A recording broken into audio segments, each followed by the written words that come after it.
الحمدللہ وکفا وسلام علی عبادہ الذین اصطفیٰ اما بعد۔ عزیز ساتھیو، آپ حضرات کے سامنے اس وقت جس موضوع پر بات کرنا چاہتا ہوں وہ موضوع حیا ہے۔ ہر شریف انسان، حیا ایک ایسی صفت ہے جسے ہر شریف انسان اپنانے کی کوشش کرتا ہے، اور ہر شریف انسان کے اندر یہ حیا خوبی پیدا کرتی ہے اور ہر شریف انسان کو عزیز بناتی ہے۔ ہر انسان کو حیا دوسرے انسانوں کے دل میں محبت اور اخوت کا ذریعہ بنتی ہے۔ ہر انسان جس کے اندر حیا ہو وہ انسان دوسرے انسانوں سے ممتاز سمجھا جاتا ہے، اور انسانوں میں اس کی ایک اہمیت اور اس کی ایک وقار ہوتی ہے۔ لہذا ہمیں سمجھنا چاہیے کہ حیا کہتے کس کو ہیں۔ حیا کی تعریف یہ ہے انقباض النفس عن المکروہ، کہ نفس کا بری چیزوں سے رک جانا۔ اگر انسان بری چیزوں سے رک جا رہا ہے تو اسی کیفیت اور اسی صفت کو حیا کہا جاتا ہے۔ چنانچہ اللہ رب العزت نے جن جن کاموں کو کرنے کا انسان کو حکم دیا ہے اور جن کاموں سے اللہ تعالیٰ نے روکا ہے، اگر ان کاموں کو انسان کر رہا ہے اور روکے ہوئے کاموں سے انسان رک رہا ہے تو انسان یہ سمجھے کہ اس کے اندر یہ کیفیت موجود ہے۔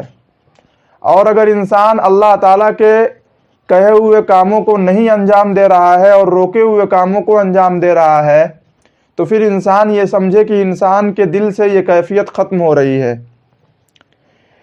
انسان کی فطرت میں حیا داخل ہے، اور جب بھی انسان حیا سے دور ہٹتا ہے پھر انسان اپنی فطرت سے بغاوت کرتا ہے۔ یہی وجہ ہے کہ معاشرے میں بھی ایسے شخص کو اچھا نہیں سمجھا جاتا ہے، اور اسلام نے تو اس پر اتنا زور دیا ہے کہ پیارے آقا صلی اللہ علیہ وسلم نے فرمایا الحیاء من الایمان، کہ حیا یہ ایمان کا ایک حصہ ہے۔ اللہ کے نبی صلی اللہ علیہ وسلم خود با حیا تھے، خود حیا کرنے والے تھے، خود شرم کرنے والے تھے۔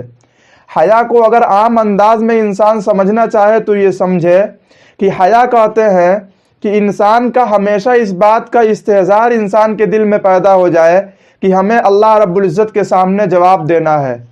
ہر کاموں کا اللہ رب العزت ہم سے سوال کریں گے ہمارے، اور ہمیں اللہ تعالیٰ کے سامنے جواب دینا ہے۔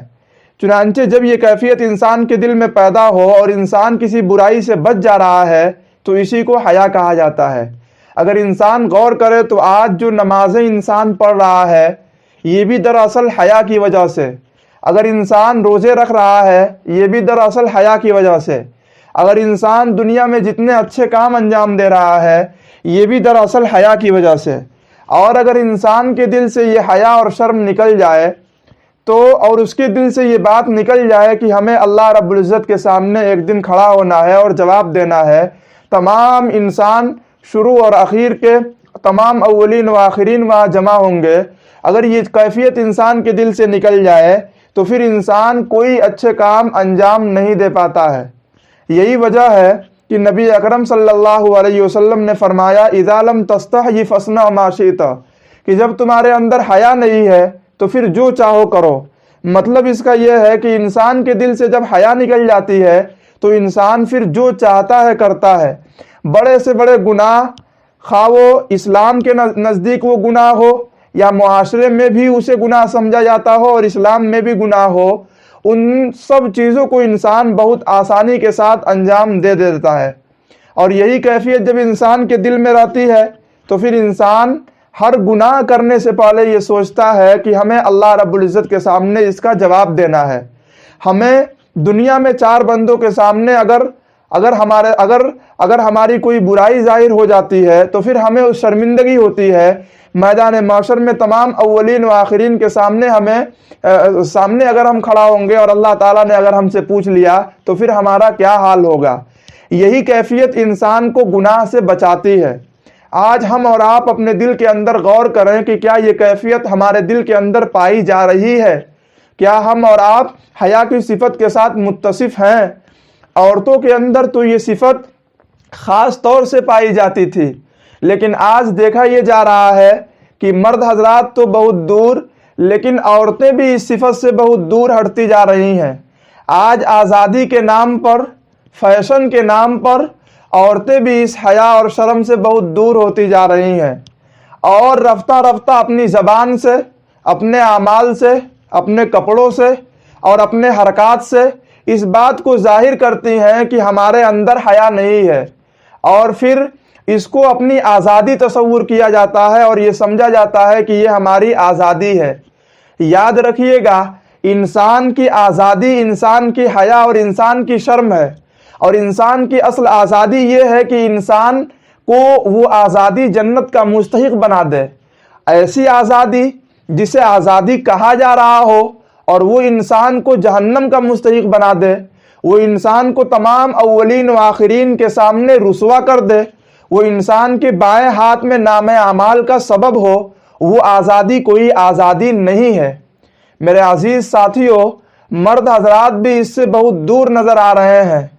آج یہ سمجھا جاتا ہے کہ حیا اور شرم صرف اور صرف عورتوں کا کام ہے، مردوں کا یہ کام نہیں ہے۔ حالانکہ مرد حضرات جو یہ سمجھتے ہیں یہ سراسر غلط ہے۔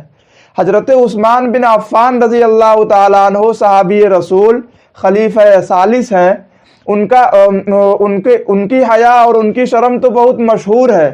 آپ باحیا تھے، اور اللہ تعالیٰ نے بھی نبی صلی اللہ علیہ وسلم کے لیے قرآن میں اس صفت کو ذکر کیا ہے، فَيَسْتَحْيِي مِنْكُمْ، کہ نبی صلی اللہ علیہ وسلم تم سے حیا کر رہے تھے، تو نبی صلی اللہ علیہ وسلم بھی باحیا تھے، نبی صلی اللہ علیہ وسلم بھی شرم کرنے والے تھے۔ اور آج ہم یہ سمجھتے ہیں کہ شرم صرف اور صرف عورتوں کا کام ہے، اور مرد حضرات اس سے بہت دور نظر آتے ہیں۔ یہی وجہ ہے کہ انسان کی جو شرمگاہ ہے، مردوں کے شرمگاہ، ناف سے لے کر گھٹنے تک، ان شرمگاہوں کو بھی انسان دکھلا دیتا ہے، اپنے ران کو انسان دکھلا دیتا ہے، اور وہ یہ کہتا ہے کہ حیا اور شرم تو عورتوں کا کام ہے، ہم مرد ہیں تو پھر شرم کیسا؟ اور اس سے کہیں زیادہ بڑھ کر تو عورتیں ہیں کہ وہ اپنے کپڑوں کو، ان عورتوں کے تمام بدن یہ پردے کی چیز ہے، لیکن عورتیں بھی آج پردوں سے دور ہٹ رہی ہیں فیشن کے نام پر، اور وہ بھی مردوں کے شانہ بشانہ چلتے ہوئے یہ کہتی ہیں کہ آزادی اگر ہر کسی کو ہے تو پھر ہمارے اندر شرم کیسا؟ میرے عزیز ساتھیوں، یہ رسوائی اور یہ ذلت کا سبب ہے۔ انسان کو چاہیے کہ انسان ان چیزوں پر غور و فکر کرے اور سوچتے رہے۔ اگر مرد یہ کہتے ہیں کہ ہم مرد ہیں تو پھر شرم کیسی، تو پھر وہ مرد بھی جو کپڑے پہن کر رہے ہیں وہ بھی تو ایک شرم ہی کا نتیجہ ہے۔ آخر ہاف کپڑے پہننے والی عورتیں جو یہ کہتی ہیں کہ ہمیں شرم کیسا اور یہ آزادی ہے، وہ جو ہاف کپڑے پہن رہی ہیں یہ بھی شرم ہی کا نتیجہ ہے نا۔ یہ شرم انسان کی فطرت کے اندر داخل ہے، یہ حیا انسان کی فطرت کے اندر داخل ہے، اور جو کوئی اس سے دور ہٹ رہا ہے وہ دراصل اپنی فطرت سے بغاوت کر رہا ہے۔ لہٰذا مرد و عورت تمام کو چاہیے کہ وہ اپنے اندر اس حیا اور اس شرم کو پیدا کریں، اور اپنے اس حیا اور شرم کو اجاگر کریں۔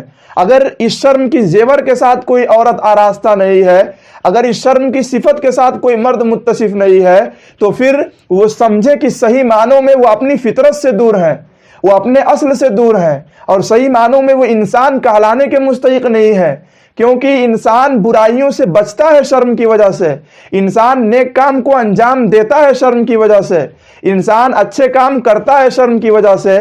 اگر یہ شرم نہیں ہے تو پھر ہمیں کہنے دیجئے کہ وہ مرد ہو یا عورت، جانوروں کی صف میں انسان کھڑا ہو جاتا ہے، اور پھر اپنی انسانیت سے بھی انسان ہاتھ دھو بیٹھتا ہے۔ آج ہم اخبار عالم کا جائزہ لیں اور دنیا کی خبروں پر ہم غور و فکر کریں تو وہ لوگ جو آزادی کے نام پر شرم و حیا سے دور ہیں، آج وہ آزادی کے نام پر کس طرح کی حرکتیں انجام دے رہے ہیں اور کس طرح کے کام کر رہے ہیں کہ وہ دراصل اپنے اس کام کی وجہ سے انسانیت سے ہٹ کر کے حیوانیت میں داخل ہو جا رہے ہیں۔ اس لیے ہمیں غور کرتے رہنا چاہیے کہ آج جانوروں سے، بیل بکریوں اور گدھوں سے ہمارا جو امتیاز ہے یہ حیا اور شرم کی وجہ سے ہے۔ جو کوئی حیا اور شرم کو ختم کرنا چاہتا ہے وہ دراصل اپنے آپ کو حیوانوں میں شامل کرنا چاہتا ہے اور انسانیت سے اپنے آپ کو دور کرنا چاہتا ہے۔ اس لیے ہمیں چاہیے کہ ہم اپنی ملی اور دینی ذمہ داری سمجھتے ہوئے اپنی اس حیا کو باقی رکھیں، اپنی بات چیت میں، اپنے معاشرت میں، اپنی زندگی گزارنے میں، اپنی زبان کا استعمال کرنے میں، اپنے لباس پہننے میں، اپنی زندگی گزارنے میں، اپنی صبح و شام میں ہم حیا کو داخل کریں۔ اللہ رب العزت ہم سب کو کامیاب و کامران بنائیں گے۔ لیکن اگر ہم نے حیا سے دوری برتی اور اگر ہم نے حیا کو چھوڑ دیا اور حیا کو ترک کر دیا تو پھر دنیا اگرچہ اسے فیشن کہتی ہو اور لوگ اگرچہ ہمیں ماڈل والا سمجھتے ہوں، لیکن ان تمام چیزوں کے باوجود دراصل ہم اپنی انسانیت سے دور ہو کر کے حیوانیت میں داخل ہو رہے ہیں اور بھیڑ بکریوں اور گدھوں اور حیوانوں کے صف میں ہم داخل ہو رہے ہیں۔ اس لیے اپنی اس انسانیت کو ہمیں باقی رکھنے کی ضرورت ہے۔